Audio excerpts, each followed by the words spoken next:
ಆದರ್ಶಿನಿ ಅಂತ ಹೇಳಿ ನನ್ನ ಗೆಳೆಯನ ಮಗಳು ಈಗ ಗೊತ್ತಾಗಿಲ್ಲ ನೋಡಿ ಸಸ್ಪೆನ್ಸು. ನಾನು ಅವಳಿಗೊಂದು ಬಹುಮಾನವನ್ನು ಕೊಟ್ಟಿದ್ದೀನಿ, ಅವನ್ನೇ ಕೇಳ್ತಾ ಇದ್ದೀನಿ ನಮ್ಮ ಹುಡುಗನ್ನ ಯಾರ ಮಗಳು ಇವಳು ಅಂತ. ಸಸ್ಪೆನ್ಸ್ ಇದು ಆಯಿತಾ. ಇವಳಿಗೆ ಆಯುಷ್ ಆರೋಗ್ಯನ ಹೆಚ್ಚು ಕೊಡಲಿ ಅವ್ರ ತಂದೆ ಇವ್ರಿಗೂ ಕೂಡ ಭಗವಂತ ಆಯುಷ್ ಆರೋಗ್ಯನ ಹೆಚ್ಚು ನೀಡಲಿ, ಒಳ್ಳೆ ವಿದ್ಯಾವಂತೆ ಮಾಡಿ ಒಳ್ಳೆ ಕೆಲಸ ಸಿಗೋಂಗೆ ಮಾಡಲಿ. ಯಾಕೆಂತೇಳಿದ್ರೆ ಇವತ್ತಿನ ಪ್ರಪಂಚದಲ್ಲಿ ಎಲ್ಲರೂ ಲಂಚ ತಗೊಂಡು ಮೋಸ ಮಾಡೋರಾಗೋಗ್ಬಿಟ್ಟಿದ್ದಾರೆ. ಒಳ್ಳೆ ವಿದ್ಯಾರ್ಥಿನಿ ಮಾಡಿ ಒಳ್ಳೆ ಕೆಲಸ ಕೊಡಿಸಿ ಬಡಬಗ್ಗರಿಗೆ ಹೆಲ್ಪ್ ಮಾಡೋ ಥರ ಮಾಡ್ತಾರೆ ನನ್ನ ಗೆಳೆಯವನು ಆಯಿತಾ. ನಮ್ಮ ಶಿವು ಅವ್ರು ಬಿಟ್ಟರೆ ಅವ್ರ ತಮ್ಮ ಆದ್ರೂ ನನಗೆ ಗೊತ್ತಿಲ್ಲ, ಸಸ್ಪೆನ್ಸ್ ಇದು. ಒಳ್ಳೇದು ಮಾಡಲಪ್ಪ ಭಗವಂತ.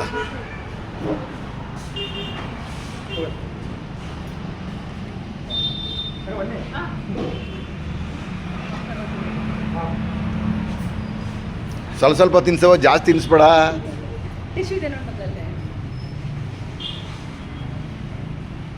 ಹೇಳು ಕಂದ, ನೀನು ಏನಾಗಬೇಕು ಅಂತ ಕಂದ ನೀನು ಜೀವನದಲ್ಲಿ ಹೇಳು.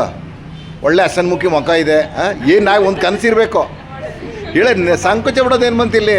ಬಾಲ್ ನಮ್ಮ ಜಮೀನ್ ಹತ್ರ ಇದೆ, ನಮ್ಮ ರೈತರ ಮಕ್ಕಳಲ್ಲಿ ನಮ್ಮ ಅವ್ರ ಮಕ್ಕಳೆಲ್ಲ ಇದ್ರೆ ಏನೇನು ನಾನು DC ಆಗಬೇಕು, ನಾನು AC ಆಗಬೇಕು, ನಾನು ತಹಸೀಲ್ದಾರ್ ಆಗಬೇಕು ಅಂತ ಕನ್ಸ್ಕೊಳ್ತಾ ಇರ್ತಾರೆ.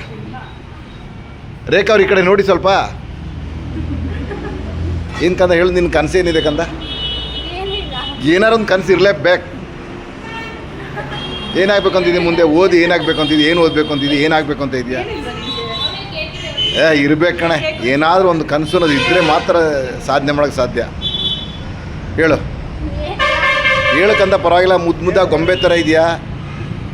ಏನಾಗಬೇಕು ಅಂತ ಇದೆಯಾ ಹೇಳು.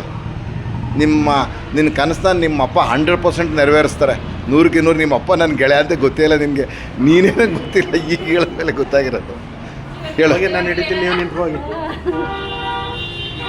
ಹೇಳೋ. ಏನೇನು ಕನಸು ಹೇಳ್ತಂದ ಏನಿಲ್ಲ, ಒಳ್ಳೆ ಪ್ರಜೆ ಆಗ್ಬೇಕು ಅಂತ ಹೇಳು.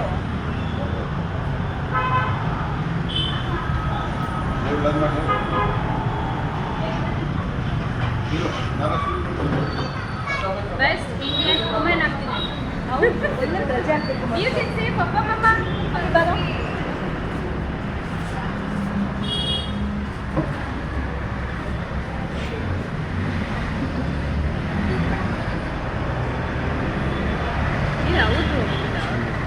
ಮಾಡ್ತಾವ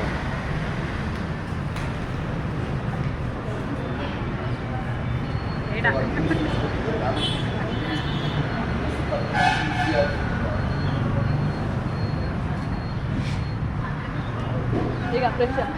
ಓಕೆ, ಥ್ಯಾಂಕ್ ಯು.